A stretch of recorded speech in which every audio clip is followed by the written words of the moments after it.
करतो तसा atomic mass आपण कशाने डिनोट करायचा आहे? कॅपिटल लेटर ए. कन्फ्युजन होऊन द्यायचं नाही. Atomic number Z, atomic mass capital letter A. आता बघा, ऍटॉमिक नंबर साठी आपण काय पाहत होतो? फक्त नंबर ऑफ प्रोटॉन्स.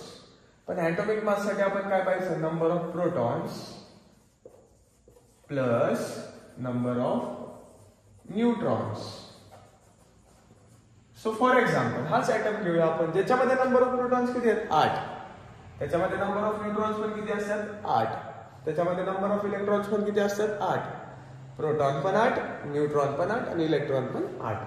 तर फॉर एक्झाम्पल ह्याच्यामध्ये प्रोटॉनची संख्या आहे 8, न्यूट्रॉनची संख्या किती आहे? 8. तर 8 आणि 8 किती आलं? 16, जे की काय ह्याचा atomic mass. So atomic number calculate करताना फक्त नंबर ऑफ प्रोटॉन्स बघूया, ऍटॉमिक मास कॅल्क्युलेट करताना नंबर ऑफ